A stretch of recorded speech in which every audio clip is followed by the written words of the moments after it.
Hello' everyone, সকলো নিশ্চয় ভালে আছে। এটা নতুন ভিডিঅ' সৈতে আজি আৰম্ভ কৰিছোঁ। একদম আবেলিৰ পৰা আৰম্ভ কৰিছোঁ ভিডিঅ'টো আজি, কাৰণ আজি আমাৰ হাউটকুছি সত্ৰত ৰংগমঞ্চত আজি আছে বিহু প্ৰগ্ৰেম। আৰু আজি আমাৰ ধুনে জেং বিহু নাচিব, পূৰা ৰেডি হৈ আছে। আমি শুই মেলি আজৰি হৈ ল'লোঁ আজি বিহু প্ৰগ্ৰেম চাবৰ কাৰণে। একদম একাপ ধুনীয়াকৈ চাহ খাই আছোঁ। এইফালে সোণমণিয়ে কালাৰ কৰি আছে। কি এবাক নাচিও দিয়া নহ'লে। এইফালে আমাৰ ঘৰৰ নাচনীজনী পূৰা ৰেডি হৈ গ'ল, খোপাত মাৰি আছে অৰিজিনেল কপৌ ফুল। মায়ে ৰাতিপুৱাই ধুনীয়াকৈ কপৌ ফুল তাইলৈ বিচাৰি আনি দিছে। এইফালে ময়ো ৰেডি হৈ গ'লোঁ দৰ্শক হিচাপে আজি বিহু চাবলৈ বুলি। আমাৰ উপসভাপতি মহোদয় আৰু দ্বিতীয় প্ৰিয়াক্ষী ৰবি দাস।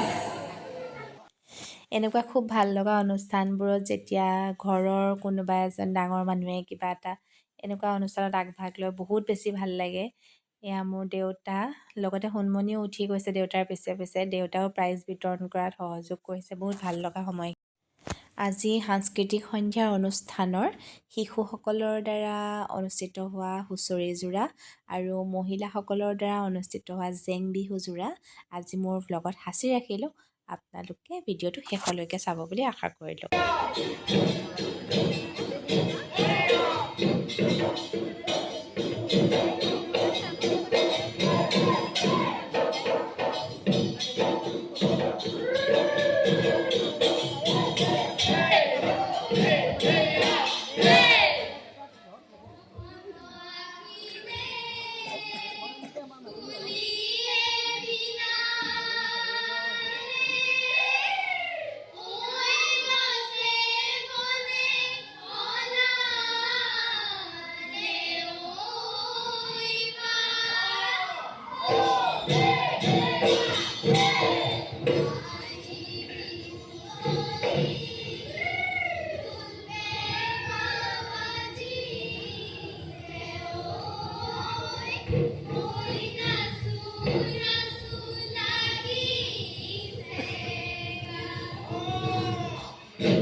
ঢোল পেপা বাজিছে আজি বিহু টলি ঢোল পেপা বাজিছে ওই বিহু বিহু লাগিছে নাচো বিহু লাগিছে গা বিহু বিহু লাগিছে বিহু বিহু লাগিছে গা